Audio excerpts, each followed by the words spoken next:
이광 목사님 아시죠? 최근에 집에 택배를 시켰는데 택배가 사라지고 없었습니다. CCTV를 확인해 보니 어떤 청년 하나가 교회 주변을 어슬렁 거리더니 택배를 탁 하고 들고 가더랍니다. 경찰에 신고를 했는데 이런 사람들이 요즘 많이 생겨서 잡기가 힘들다, 이런 이야기를 들었다고 합니다. 자, 그런데 우리 마음도 누군가 훔쳐갈 수 있다 하는 것을 알고 계십니까? 오늘 마음 잘 가지고 오셨습니까? 마음을 빼앗기진 않았는지 살펴보셔야 됩니다. 마음을 빼앗기면 조금 손해보는 정도가 아니라 인생 자체가 망할 수 있습니다. 그래서 성경에 보면 모든 지키는 만한 것 중에 더욱 내 마음을 지키라, 생명의 근원이 이에서 남이니라, 이렇게 말씀하고 있죠. 우리 마음을 훔치는 도둑놈이 있습니다. 누굽니까? 사탄입니다.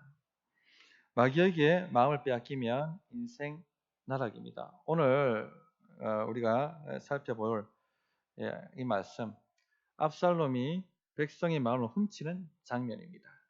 그런데 압살롬은 하수인이고 진범은 따로 있습니다. 사탄입니다. 그래서 오늘 말씀을 통해서 우리 마음을 훔치는 진짜 도둑놈, 사탄의 계책에 대해서 살펴보려고 하고 어떻게 대처해야 하는가 하는 것도 함께 나누려고 합니다.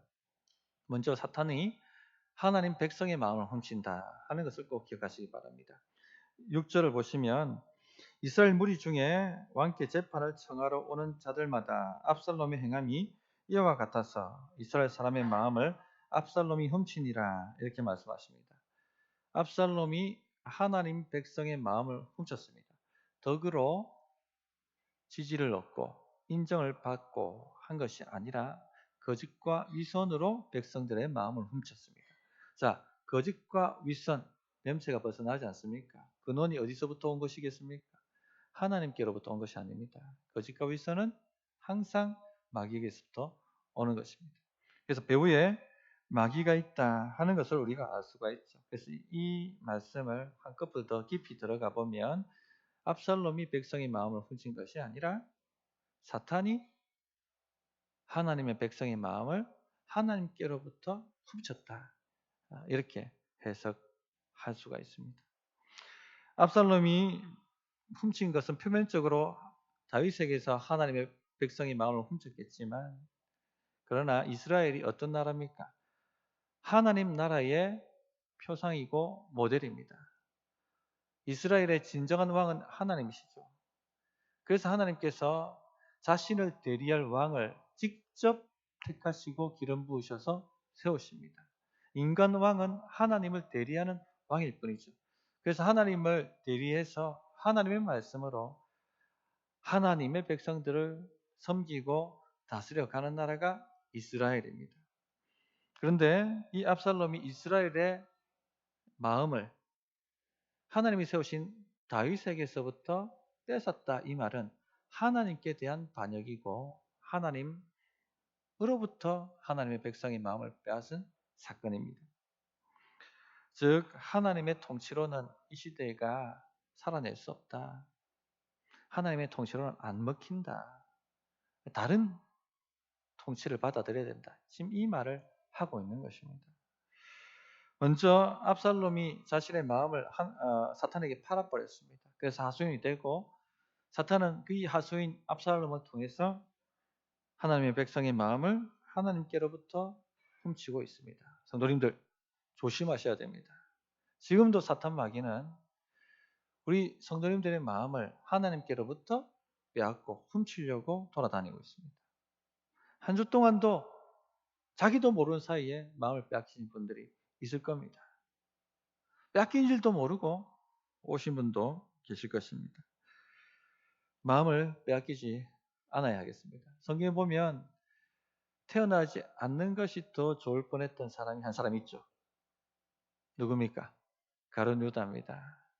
가룟 유다에 대해서 요한복음 13장 27절에 이렇게 말씀을 합니다. 조각을 받은 후 곧 사탄이 그 속에 들어간지라.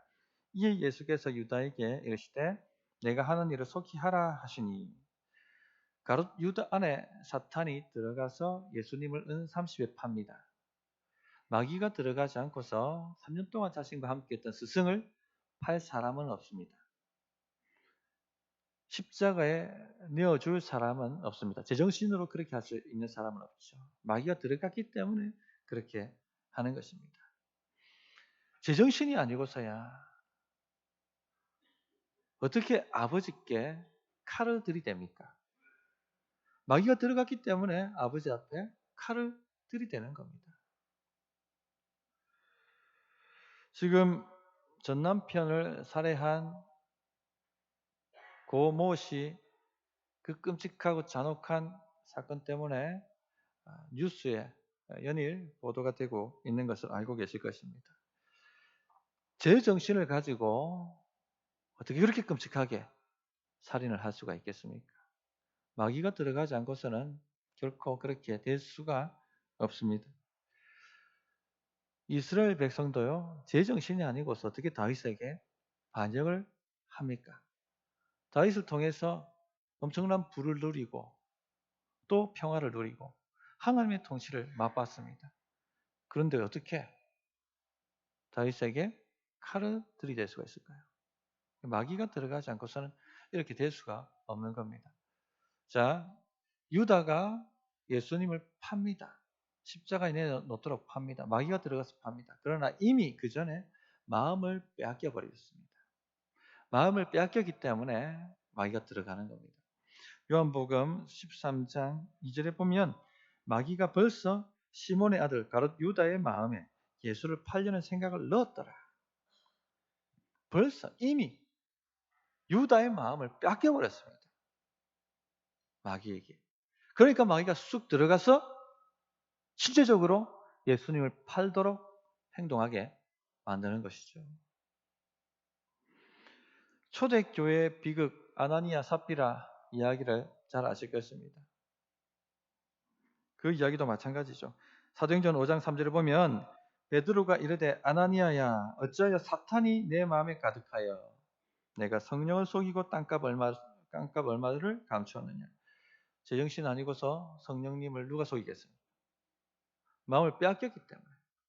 마귀한테 마음을 빼앗겼기 때문에 자기 죽는 줄도 모르고 성령님을 속이는 겁니다. 성도님들, 우리 마음은 진공 상태가 아닙니다. 세겹질 기도회 때 말씀을 나눴습니다만 영적 분별 이야기라는 주제를 가지고 이 부분을 잠깐 말씀을 드렸죠. 우리 생각은 진공 상태가 아닙니다. 또 우리 안에 일어나는 생각이 모두 우리 생각도 아닙니다. 우리 마음 안에는요, 세 가지 근원에서 생각이 온다 했죠. 하나님의 생각이 들어오고, 또 자신의 욕망의 생각이 들어오고, 또 마귀의 생각이 들어옵니다. 그래서 자신의 생각을 다 믿지 마셔야 돼요. 분별을 하셔야 됩니다. 그래 해야지 빼앗기지 않습니다. 지금 우리 마음은요, 이번 한 주간도 우리 마음을 차지하기 위해서 엄청난 전쟁이 우리 마음 안에서 일어났습니다.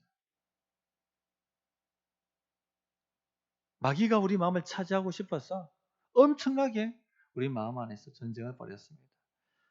그래서 영적 전쟁터가 다른 것이 아니라 마음이라고 얘기하죠. 이 영적 전쟁을 마음 전쟁이라고도 표현을 합니다. 잘 분별하셔서 빼앗기지 않기를 바랍니다. 자, 그러면 사탄은 어떻게 하나님의 백성의 마음을 훔쳐가는가 하는 것을 우리가 좀 살펴봐야 되겠습니다. 사탄이 우리 마음을 훔쳐갑니다. 훔치도록 내버려 두면 큰일입니다. 큰일입니다. 성경 곳곳에 우리 마음을 지켜야 한다는 권면이 나오죠. 고린도후서 2장만 보더라도 사탄의 그 계책을 알아서 속지 말라고, 마음 빼앗기지 말라고 권면을 하는 것을 볼 수가 있습니다. 그래서 마귀의 계책을 알아야지 빼앗기지 않습니다. 압살롬이 백성들의 마음을 훔쳐간 그 계책을 잘 살펴보면 사탄이 어떻게 우리의 마음을 훔쳐가겠는가 하는 그 계책을 발견할 수가 있습니다. 첫째는 자기 과시입니다. 안목의 정력을 이용합니다. 자, 1절을 한번 보십시오. 그 후에 압살롬이 자기를 위하여 병거와 말들을 준비하고 호위병 50명을 그 앞에 세우니라. 말을 탄 채 50여 명의 호위병들과 함께 매일 시가 행진을 벌였습니다. 자신을 사람들 앞에 과시했습니다. 왜 그랬을까요? 내가 당신들을 구원할 능력이 있다. 내가 당신들의 문제를 해결할 힘이 있다 하는 것을 과시하고 싶었던 것입니다. 내가 당신들을 지도하면 당신들의 삶이 다윗 시대보다 더 행복할 것이고 더 안정적일 것이고 더 번영을 누리게 될 것이다 하는 것을 보여주고 싶었습니다. 자, 그런데 사무엘상 8장 11절에 보면 사무엘이 병거와 말, 호위병을 의지하고 과시하는 왕은 나쁜 왕이다 하는 것을 이미 경고했습니다.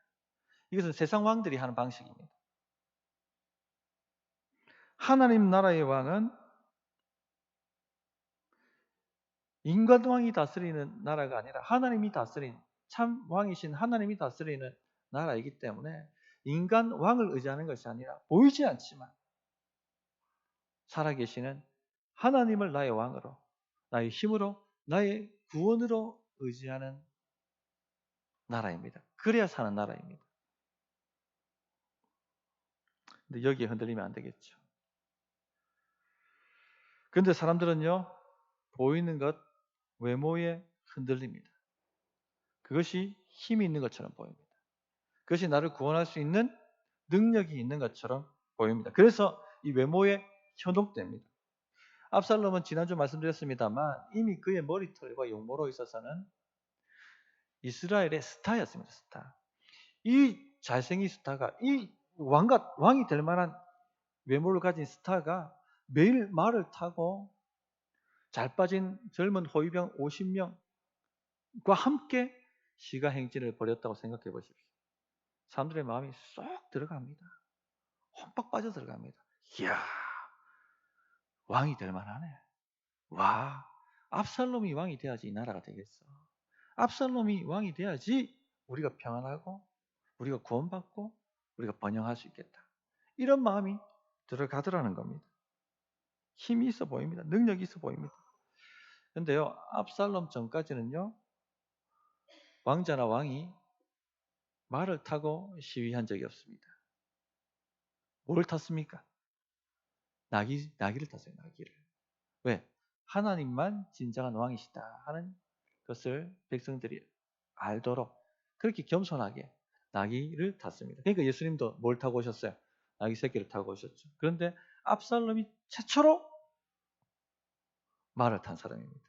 말을 타고 시위한 사람입니다.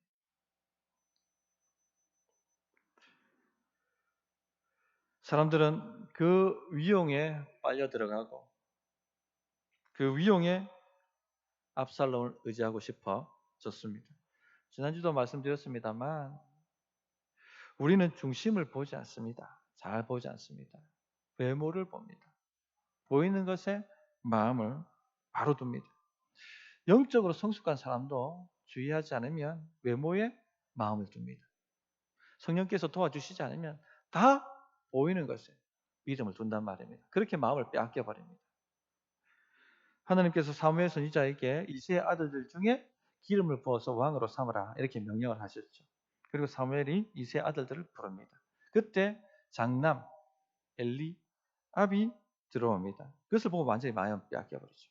그리고 그 마음이 이렇게 얘기합니다. 사무엘상 16장 6절에 보면 사무엘이 엘리압을 보고 마음에 이르기를 여호와의 기름 부으실 자가 과연 주 앞에 있도다. 마음을 빼앗겨 버립니다. 그러자 성령께서 바로 깨닫게 하시죠. 7절에 보면 여호와께서 사무엘에게 이르시되 그의 용모와 키를 보지 말라. 내가 이미 그를 버렸노라. 내가 보는 것은 사람과 같지 아니하니 사람을 외모를 보거니와 나 여호와는 중심을 보느니라. 성도님들 그러므로 분별을 하셔야 돼요. 분별을 하셔야 돼요. 사람들은요 이 압살롬의 위용과 그 화려한 외모에 빠져들었습니다. 그래서 압살롬이 왕이 되어야 된다는 생각을 가지기 시작했습니다. 사탄의 전략은 똑같습니다. 왜? 사탄은 창조적이지 않기 때문에 늘 모방하고 바꾸기 때문에 껍데기만 바꾸기 때문에 에덴 동산에서도 동일하게 이렇게 작용을 했습니다. 아담 하와를 속일 때 보이는 것을 통해 속였습니다. 선악과를 보암직도 하고 먹음직스럽게 하기도 하고 또 지혜롭게 할 만큼 탐스럽기도 보이게 만들었죠. 그리고 그것을 먹으면 이 삶이 구원받을 것이고 더 행복해질 것이고 더 번영할 것이고 이런 식으로 마음을 빼앗았습니다. 그러므로 성도님들, 우리가 보이는 것, 손에 잡히는 것, 외모에 현혹되지 않도록 늘 분별하셔야 됩니다. 지금 우리 마음이 보이는 것에 지금 빠져들고 있다면 마음 뺏기고 있는 겁니다. 보이는 것이 다가 아니죠. 보이지 않는 것이 오히려 더 파워가 있고 실제적입니다. 사람들은 보이는 것에 마음을 온방 빼앗깁니다. 지금 우리가 사는 세상은요, 외모와 스펙이 거의 구세주급으로 높아진 시대입니다. 메시아가 거기에 있는 것처럼 모든 사람이 거기에 목을 맵니다. 우리 인생을 구원할 메시아가 거기에 있는 것처럼 모든 사람이 거기로 달려가고 있습니다. 마음을 다 빼앗겨버리고 있습니다. 그런데 아무리 사람이 자신을 과시해도 능력이 있는 것처럼 보여도 사람에게는요, 구원할 힘이 없어요. 능력이 없습니다. 이사야서 2장 22절에 너희는 인생을 의지하지 말라. 그의 호흡은 코에 있나니 새말가치가 어디 있느냐. 권세가 아무리 많아도, 재물이 아무리 많아도, 아무리 높은 지위에 있어도 인생은요, 호흡에 지나지 않습니다. 의지할 바가 안 됩니다. 우리를 구원할 능력이 없습니다. 그런데 우리 마음이 자꾸 사람을 의지하려고 하거든요. 마음을 빼앗기는 겁니다. 주의하지 않으면 권력 있는 사람, 돈 많은 사람, 힘 있는 사람, 거기에 마음을 빼앗기게 되어 있습니다. 그래서 내 마음이 자꾸 하나님을 의지하는 쪽으로 가는지, 아니면 사람을 의지하는 쪽으로 가는지, 보이는 스펙을 의지하는 쪽으로 가는지, 보이는 재물을 의지하는 쪽으로 가는지 잘 분별해 보시기 바랍니다. 마음을 빼앗기고 있는 것입니다. 같이 무너집니다. 압살롬 편에 섰던 사람들은요, 결국 어떻게 됩니까? 같이 무너지는 겁니다. 같이. 오직 예수님밖에 구원이 없습니다. 하나님 외에는 의지할 분이 없습니다. 힘이 될 만한 분은 하나님 외에 없습니다.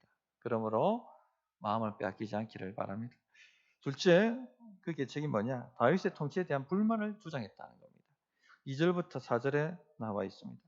압살롬이 일찍 일어나 성문길 곁에 서서 어떤 사람이든지 송사가 있어 왕에게 재판을 청하러 올 때에 그 사람을 불러 이르되 너는 어느 성읍 사람이냐 하니 그 사람의 대답이 종은 이스라엘 아무 지파에 속하였나이다 하면 압살롬이 그에게 이르기를 보라 내 일이 옳고 바르다마는 내 송사를 들을 사람을 왕께서 세우지 아니하셨다 하고 또 압살롬이 이르기를 내가 이 땅에서 재판관이 되고 누구든지 송사나 재판을 할 일이 있어 내게로 오는 자에게 내가 정의 베풀기를 원하노라.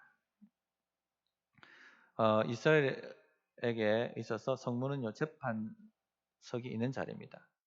그래서 매일 어려운 일 당한 사람, 원통한 일 당한 사람, 시비가 있는 사람, 불만이 있는 사람, 원망이 있는 사람, 이런 사람이 끊임없이 성문에 나왔습니다. 그러면은 재판장이 거기서 재판을 합니다. 근데 압살롬이 일찍 일어나서 성문에 서서 그 사람들을 일일이 다 만나서 어느 지파에서 왔느냐, 어느 성읍에서 왔느냐 하고 묻습니다. 그리고 각 지파에 맞는 대답을 하고 반응을 해줍니다. 그러면서 다윗 정권에 대하여 불만을 가지게 만들었던 것입니다. 그들의 사연을 듣고 시시비비를 가리지 않습니다. 옳고 그름을 가리지 않고 무조건 네 말이 옳다. 그래, 네가 옳래.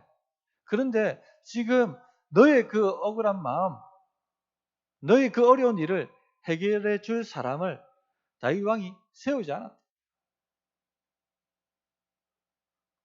네 원통한 일을 지금 해결해 줄 사람이 없다. 이 정권이 그렇다 지금. 그런 식으로 다윗 정권에 대하여 불만을 가지게 만들었던 것입니다. 보통은 다윗이 나와서 재판을 해줍니다. 그런데 이때 다윗이 나이가 많았기 때문에 다윗이 나오지 않았어요. 신하를 세웠습니다. 그랬더니 압살롬이 다윗 신하들은 너희들에게 관심이 없다. 보라, 그들이 당신들의 일을 자신의 일처럼 여겨주는가? 지금 시간이 몇 시인데 아직 나오지도 않았다. 민원 접수한 지 언젠데?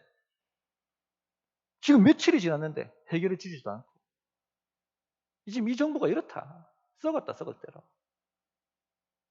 그러나 내가 재판관이 되면 그 말을 하죠. 지금 무슨 말입니까? 내가 왕이 되면 내가 당신들 억울한 거 정의롭게 다 해결해 줄 텐데. 그러면서 자기가 진짜 하고 싶은 말을 집어넣습니다.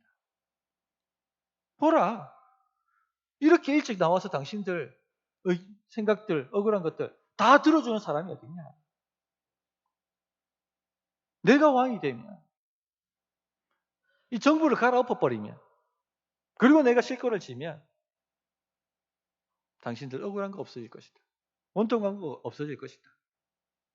더 변형하게 될 것이고 행복하게 될 것이다. 그렇게 다윗 정권에 대하여 불만을 가지게 만들었던 것입니다. 성도님들, 사탄의 방법은 이렇습니다. 하나님의 백성이 하나님의 통치에 불만을 가지도록 만듭니다. 하나님께서 당신 지금 이 지경으로 살고 있는 것 관심이라도 가지고 있는 것 같아요? 하나님께서 지금 당신의 이 억울한 사정을 알고 계신 거나 같아요? 그렇게 우리 마음을 흔들어 버립니다.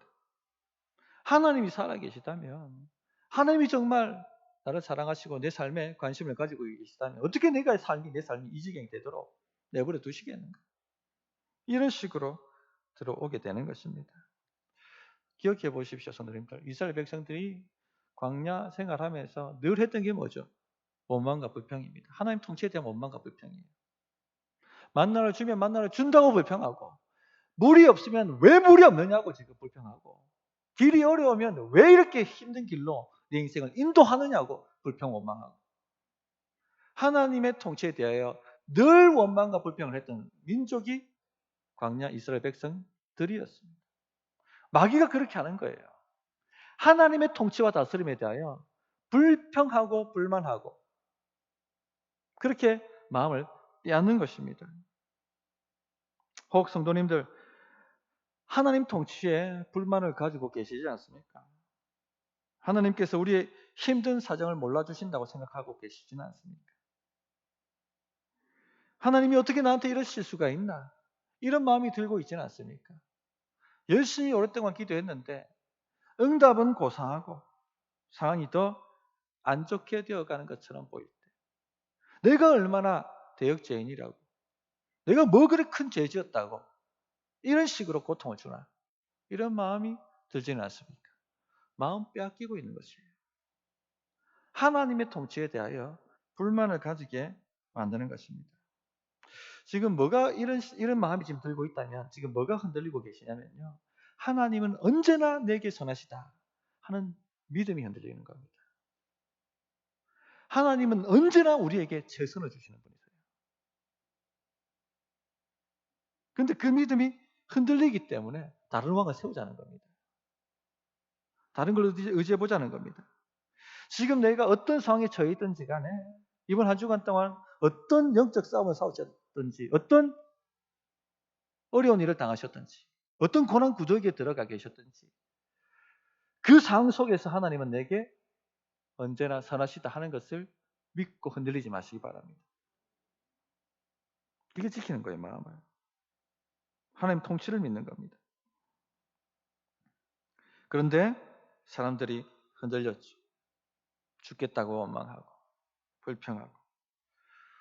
이스라엘 백성들이 홍해 앞에 섰을 때를 생각해 보십시오. 하나님의 선하심이 흔들렸습니다. 죽겠다고 아우성치고 하나님의 통치에 대해 불만을 표시했습니다. 홍해를 갈라주는 엄청난 기적을 경험했죠. 엄청난 구원을 경험했습니다. 하나님의 선하심을 맛보아 알게 만드셨어요.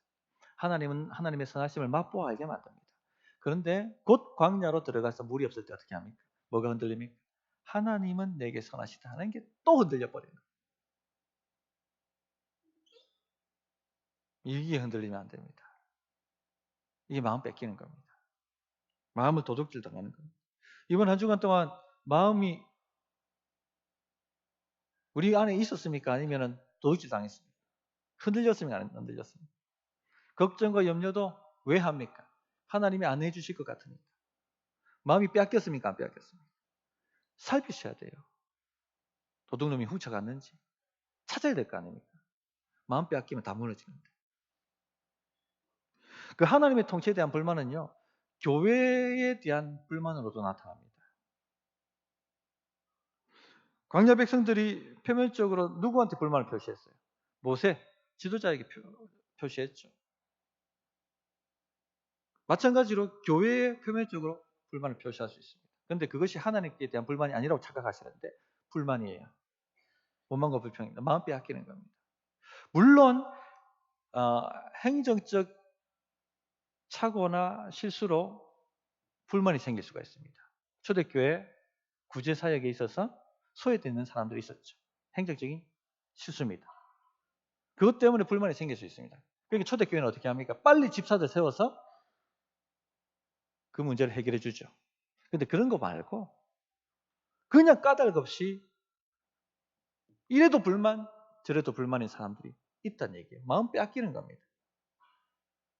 이래도 불만 저래도 불만. 누가 이런 거 당하느냐? 좀 섭섭함이 있는 사람, 마음이 어려운 일이 있는 사람이 속하고 마음을 빼앗깁니다.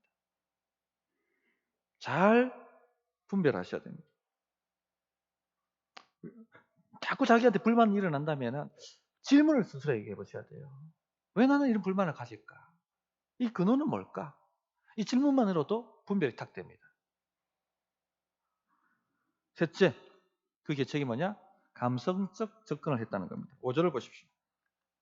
사람이 가까이 와서 그에게 절하려 하면 압살롬이 손을 펴서 그 사람을 붙들고 그에게 입을 맞추니. 자, 입을 맞추려 하면 절하려고 하면 탁 손을 붙들고 왜 이러십니까? 하면서 자기가 오히려 입을 맞춰주더라는 겁니다. 겸손하고 낮은 사람인 것처럼 당신을 정말 사랑하고 살펴주는 사람인 것처럼 감성적으로 접근하는 거죠. 선거철만 되면 이런 분들이 많이 나타나니까 우리가 다 이해될 겁니다. 그렇게 했다는 겁니다. 그래서 우리가 그런 거 잘 믿으면 안 돼요. 그런 게 홀리면 안 됩니다. 마음 빼앗기면 안 됩니다. 상황이 절박한 사람, 어려움에 처한 사람들은요. 나에게 친구처럼 다가오는 사람, 나에게 도움을 줄 것처럼 다가오는 사람에게 마음을 혼박 빼앗겨버려요. 특히 이단들이 이런 걸 잘하죠. 신천지가. 거짓 위로와 거짓 도움으로 친구인 것처럼 다가옵니다. 감성을 자극하죠. 쏙 빨려 들어갑니다. 코를 눈뜬 상태에서 코를 베어가도 믿어버려요. 달을 해라고 해도 믿어버립니다. 저는 그런 사람을 봤습니다. 성도님들, 악한 영은요, 사기꾼입니다. 사기의 대가입니다. 제 아버지가 사기를 한번 당한 적이 있습니다. 전자제품 대리점을 하셨는데 사업가 행사를 하는 사람이 와가지고 물건을 엄청나게 주문하는 거예요. 대박이다. 그런데 저를 보시더니 그 사기꾼이 와 잘생겼네. 큰 인물 되겠다 하면서 호주머니에서 돈을 갖다가 탁 꺼내가지고 용돈하라고 딱 주시는 거예요. 홈빡 빠져 들어갔습니다. 엄청나게 손해를 봤습니다. 우리가 감성적 접근에 확 빠져 들어가요. 분별을 잘 하셔야 됩니다. 이 감성적 접근은 사탄 마귀의 강력한 무기예요. 에덴 동산에도 친구처럼 다가왔죠. 하나님이 먹지 말라 하더라. 니한테 좋은 건데 와 그렇게 하시노?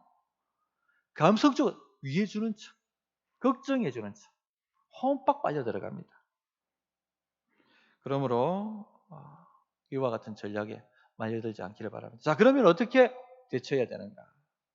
첫째, 마귀의 계책을 분별하셔야 됩니다. 일단 분별이죠. 오늘 앞에 언급했던 마귀의 계책을 보십시오. 자, 어떻게 분별하느냐? 지금 마귀의 계책을 다 보시면 누구에게서 마음이 멀어지게 만듭니까? 하나님께로부터 마음이 멀어지게 만들죠.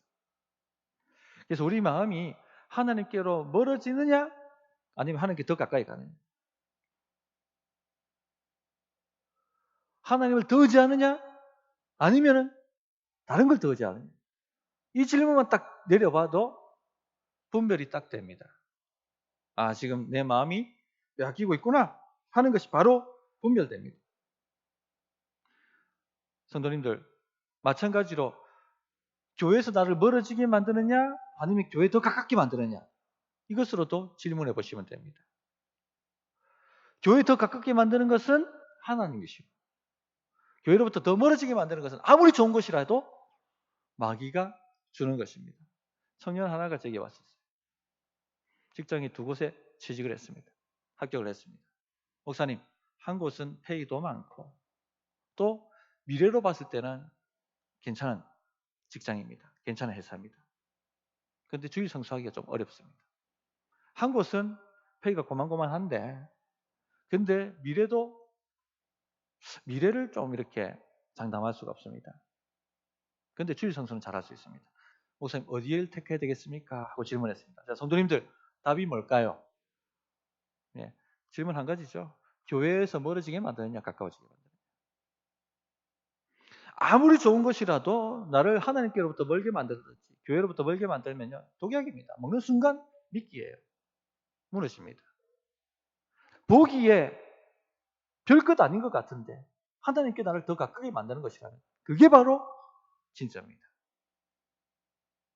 아시겠죠? 근데 답을 다 알아도요, 막상 그때가 되면 뭐로 마음이 뺏기는지 아십니까?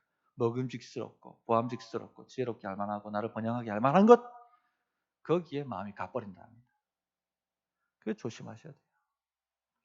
그렇게 분별해 보시면 되겠고, 둘째, 마음을 다해 하나님을 사랑하셔야 됩니다. 왜 마음을 빼앗기느냐? 마음이 나뉘기 때문에 빼앗깁니다. 우리가 하나님을 온전히 사랑할 때, 온 마음을 다해 사랑할 때 어떤 유혹이 들어와도 흔들리지 않아요.